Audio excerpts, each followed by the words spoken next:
समुद्र में पुल कैसे बनाते हैं? दोस्तों, अपने शहर में या फिर कभी आप कहीं घूमने गए हों तो रास्ते में आपने कई ऐसे सफर किए होंगे जिनमें आप नदी और समुद्र के ऊपर बने हुए पुलों को पार करके अपनी मंजिल तक पहुंचे होंगे। इन पुलों को देखने के बाद क्या कभी आपके मन में यह ख्याल आया है कि आखिर इतने लंबे चौड़े और बड़े बड़े ब्रिज इतने गहरे और बहते पानी के ऊपर कैसे बनाए जाते होंगे और उनके ऊपर से बस, ट्रक, ट्रैक्टर, कार से लेकर ट्रेन तक आसानी से कैसे गुजर जाती है? आखिर समुद्र और नदी की इतनी गहराई में इन लोहे और सीमेंट के पुल बनाने में कौन सी ट्रिक लगाई जाती है और ये कितना जोखिम भरा काम होता है? आखिर क्या है इन पुलों की मजबूती की सच्चाई?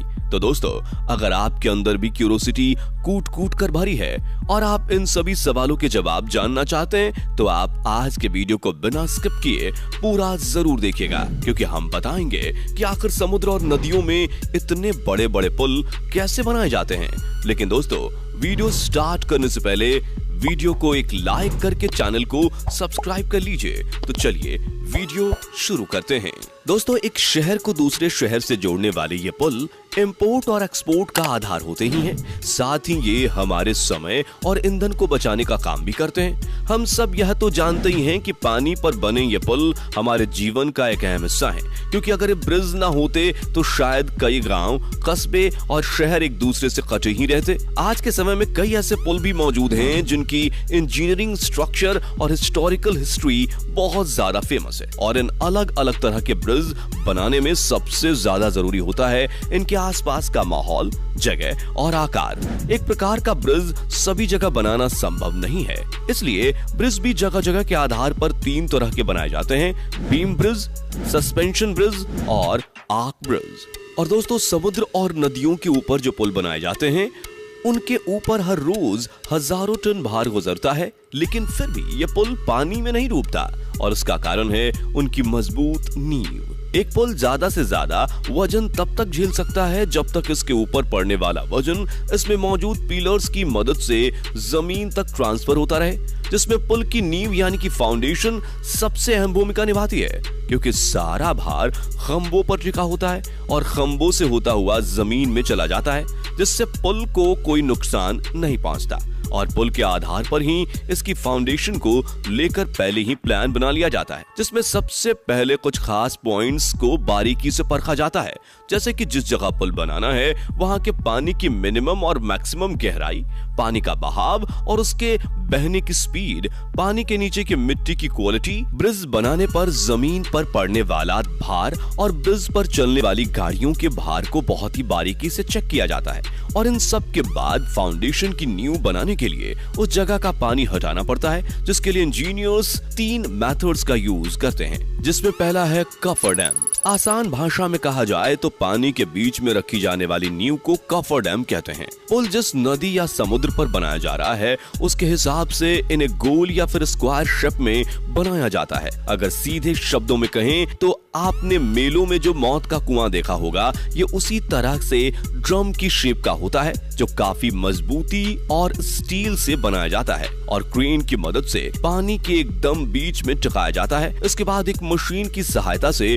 कॉफर डैम को साइड से ठोक ठोक कर अच्छे से पानी के नीचे की सतह में घुसा दिया जाता है, ताकि वो अच्छे से सेट हो जाए। और एक मोटर की मदद से इनके अंदर का पानी खाली कर लिया जाता है।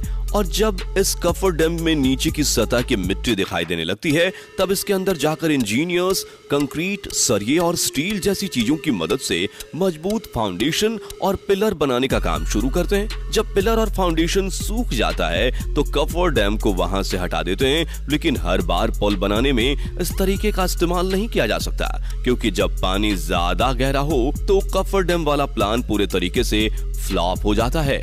जिसके बाद फाउंडेशन बनाने का दूसरा मेथड यूज होता है, जिसका नाम है बैटर्ड पाइल्स। क्योंकि दोस्तों, कभी कभी इंजीनियर्स को नदियों और समुद्र की गहराई भी पता नहीं होती और पानी का बहाव भी काफी तेज होता है, तो जहां पानी ज्यादा गहरा होता है वहां मशीनों से ऐसी जगह ढूंढी जाती है जहां के मिट्टी और जमीन पिलर बनाने के लायक हो। फिर वहां सबसे पहले बड़ी बड़ी एडवांस मशीनों की मदद से बड़े बड़े गड्ढे करके स्टील या लोहे के पाइपों को मशीन की सहायता से सीधा करके धीरे धीरे पानी में डालते हैं। जब यह पाइप पाइप समुद्र की सतह तक पहुंच जाते हैं और तब इन्हें एक विशाल मशीन से ठोक ठोक कर पानी की सतह में अच्छे से घुसा दिया जाता है।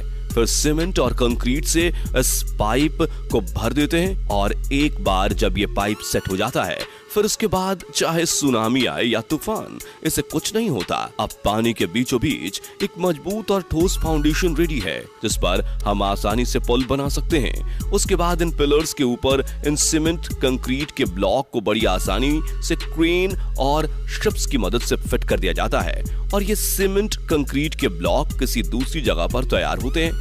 ब्रिज का आधा काम बाहर कारखाने में किया जाता है और आधा काम समुद्र या नदी में, और जब यह ब्लॉक जुड़ जाती हैं तब इन पर रोड का काम किया जाता है। और दोस्तों, फाउंडेशन बनाने का तीसरा मेथड होता है काइसन।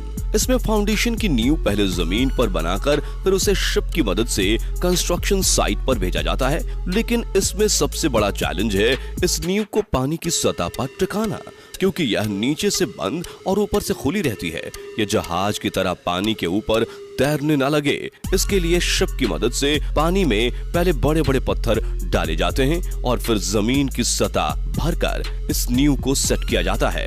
लेकिन दोस्तों, किसी भी नदी या समुद्र पर पुल बनाना कोई बच्चों का खेल नहीं है। इसमें पैसों के साथ साथ बहुत सारा समय और कई सालों की मेहनत खर्च होती है। इसलिए ये सारा काम प्रोफेशनल वर्कर्स और इंजीनियर्स को सौंपा जाता है जो ब्रिज बनाने से पहले समुद्र में एक एक इंच की कैलकुलेशन का बारीकी से ध्यान रखते हैं, क्योंकि एक इंच की गलती भी हजारों जान और अरबों रुपए का नुकसान दे सकती है। क्योंकि एक तो पानी के ऊपर ब्रिज बनाना बेहद ही जोखिम भरा काम है, क्योंकि इनका लोड कभी कभी स्टेबल नहीं रहता और ये ब्रिज बनने के बाद हर रोज लाखों करोड़ों टन का वजन झेलते हैं। और ऐसे में ब्रिज के क्रैक होके टूटने और पानी में धंसने जैसे कई चैलेंजेस का सामना करना पड़ता है। इसलिए ब्रिज बनाने वाले इंजीनियर्स को बहुत ज्यादा सतर्क रहने की जरूरत होती है।